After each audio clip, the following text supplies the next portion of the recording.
Ya, tapi kalau kita lihat Pak Jokowi pada saat memimpin, ini kenapa banyak juga jadi perhatian, karena bukan ketua umum, posisinya kader, tapi bisa punya seringkali kan kalau kita sama-sama mencatat, punya pandangan yang berbeda atau sikap politik yang berbeda dengan PDI Perjuangan, yang notabene adalah partai asalnya Pak Jokowi. Betul, karena kan Pak Jokowi merasa sebagai presiden saya adalah mandataris dari semua rakyat Indonesia, bukan partai.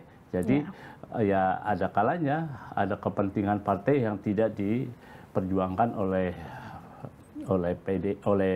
Pak Jokowi, itu yang menimbulkan friksi-friksi ya, yang kemudian berpuncaknya kepada menjelang Pilpres kemarin. Tapi banyak pihak juga yang bilang bahwa pada saat itu Pak Jokowi tidak menjadi ketua umum partai manapun, meskipun PSI yang kita bahas sejak awal, itu kan sejak awal itu sudah mengidolakan Pak Jokowi, arahnya mengikuti kebijakan Pak Jokowi bilang apa, ikut, manut. Ikut, pasti. Itu pasti, tapi tidak memilih pada saat itu, pada saat masih aktif sebagai presiden, sebagai ketua umum PSI misalnya, karena ingin menggait kekuatan politik yang lebih besar lagi, Mas. Iya, waktu itu beliau kan mungkin berpikiran ada partai politik yang jauh lebih besar, yang lebih punya kekuatan. Golkar misalnya, yang pada akhirnya Pak Erlangga itu keputusannya juga dipengaruhi sekali oleh Pak Jokowi. Itu juga seru juga ya, jadi atau tidaknya itu kan pertemuan-pertemuan politik, lobi-lobi politik sampai jalan pagi bersama Pak Erlangga di Bogor. Ya kita lari-larian, loh ternyata ada di Bogor, ngejar kita. Kita ingin tahu sebetulnya jadi kemana nih Pak Jokowi. Dan sengaja ditampilkan itu kan ya Mas ya, berdua dari mulai naik golf, jalan, sarapan, sampai makan bareng dan sebagainya. Pak Jokowi kan juga pakai kaos kuning kan? Iya itu, pakai kaos kuning dan wah simbolnya Golkar banget nih. Betul, jadi ya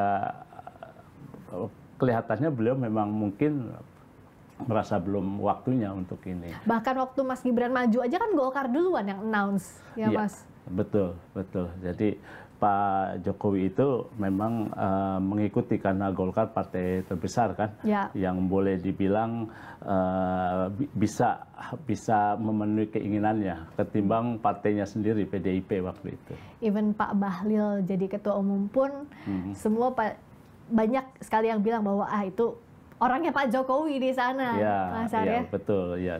Jadi ya bisa paralel nanti itu misalnya kalau Pak Bahlil tetap sebagai ketua umum partai Golkar, beliau tetap dipegang di PSI, ya kemungkinan akan berkoalisi ya barangkali ya itu. Tapi kita masih melihat lah dinamika yang terjadi. Tapi kan jadi presiden sekaligus ketua umum partai politik, kalau kita bicara sepanjang sejarah ya, kalau masih aktif itu kan banyak yang berbicara apakah kepentingan partainya akan lebih didahulukan dibandingkan dengan kepentingan rakyat secara umum. Nah, Mas Har melihatnya seperti apa sih catatan selama ini? Ya, kalau ya Mbak juga bisa merasakan ya, kita sama-sama di istana kan, yang memang salah satu efek dari perangkapan jabatan presiden merangkap ketua umum partai kan, diantaranya ada semacam pengendalian partai politik yang dilakukan oleh presiden,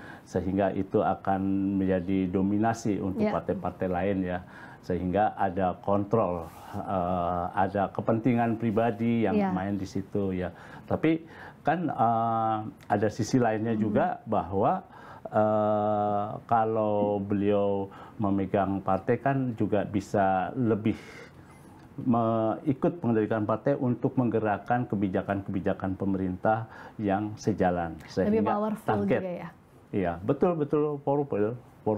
Bahkan kan kita dulu juga sering kalau acara-acara itu internal ya. Iya, kita nggak tahu tuh, nggak taunya ketemu kadernya gitu ya. Jadi kadang ya ketua partai yang merangkap presiden ya juga ikut menyelipkan agenda-agenda partai ataupun pertemuan-pertemuan dengan kader aktivisnya di dalam selipan-selipan agenda yang nggak bisa dipisahkan itu juga ya Mas Har ya kalau itu. Nah tapi kalau sekarang kondisinya Pak Jokowi misalnya jadi ketua umum PSI, apa yang bisa kita cermati bersama ke depannya? konstelasi politik ke depannya akan seperti apa kalau Pak Jokowi jadi Ketua Umum PSI? Ya, secara politik akan muncul satu kekuatan baru ya. Apapun meskipun Pak Jokowi mungkin sudah meninggalkan kepresidenan, dia tetap menjadi figur politik yang sangat kuat ya. Iya. Kan tangan dan kakinya juga masih Banyak, tersebar. Jadi itu satu kekuatan politik yang mungkin nggak bisa diremehkan juga oleh partai-partai lain gitu ya. Dan ini pengalaman pemilu yang lalu pada 14 Februari 2024 itu tentu menjadi pegangan juga apa yang akan terjadi, dan pasti sudah diantisipasi oleh semua partai politik untuk tidak terulang lagi segala upaya permainan dan segala langkah-langkah itu. Nah, ini yang mungkin akan menjadi sorotan utama ya. Jadi konstelasi politik betul-betul 2029 itu akan sangat ramai, hangat, dan bahkan ya kita lihat panas sih kayaknya Mas ya, kalau hangat tuh masih anget-anget kuku, ini kayak panas. Ya, bisa terjadi seperti itu.